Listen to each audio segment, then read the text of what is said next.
estávamos aqui comentando um pouco sobre esse conceito do multilateralismo, né? Em que medida esse multilateralismo é bom, não é bom, acontece, não acontece, e como é que fica aí agora nessa nova conformação da política externa?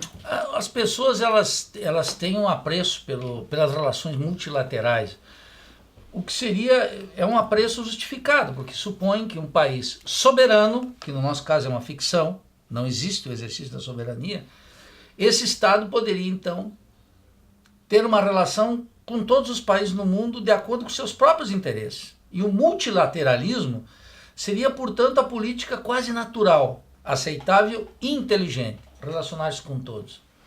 No caso brasileiro, o multilateralismo é, na prática, um caminho simpático de não exercer uma política anti-imperialista. Essa é a questão. Esse conceito, essa expressão, ela quer ocultar que o mundo é dirigido por impérios. E que no caso latino-americano, a presença, a força, a diplomacia, a ocupação militar, a influência econômica, política, intelectual, cultural, social dos Estados Unidos é avassaladora. E que a função da política externa é precisamente minimizar esses efeitos, eliminá-los quando possível. Foi a luta do presidente Chávez, é a luta de Cuba, é a luta da Venezuela, é a luta da Bolívia.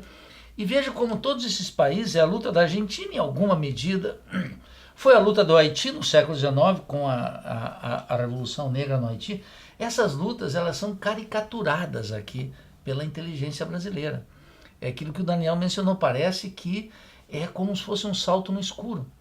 O mundo é impossível sem a servidão voluntária, que as elites aqui praticam e na qual a política externa é fundamental. Então, o multilateralismo, ele é uma política absolutamente necessária para um país soberano. O nosso caso é que precisa conquistar a soberania.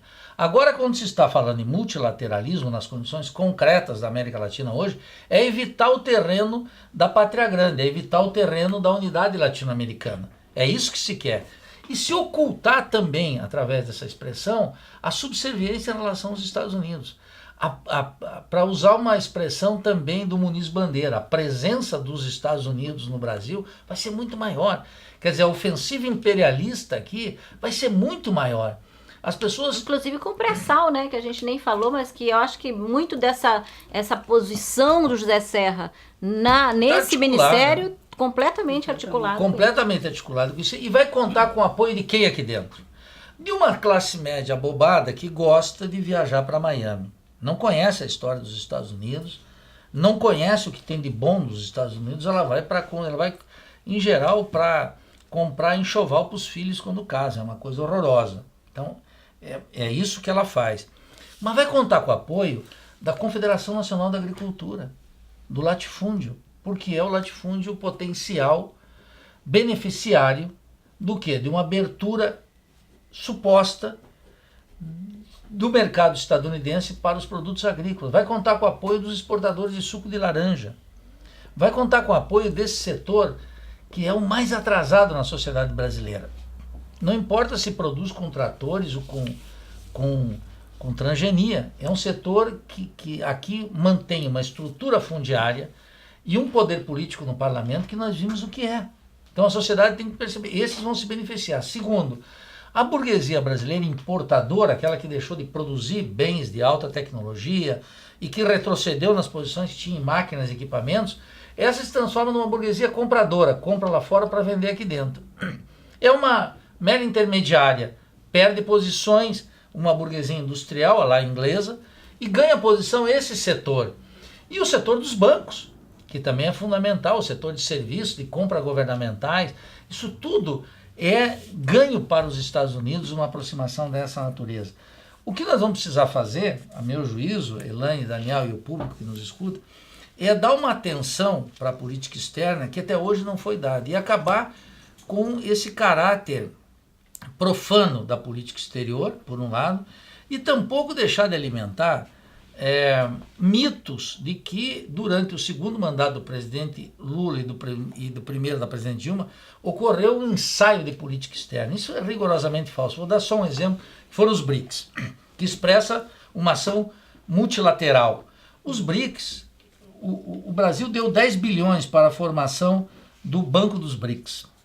E foram, no total, 50 bilhões. 50 bilhões, segundo Luciano Coutinho, que era então o presidente do BNDES, ele afirmou categoricamente numa entrevista no Valor que isso era menos de 20% do necessário para sustentar um comércio sul-sul. Você veja que é migalhas, é muito pouco.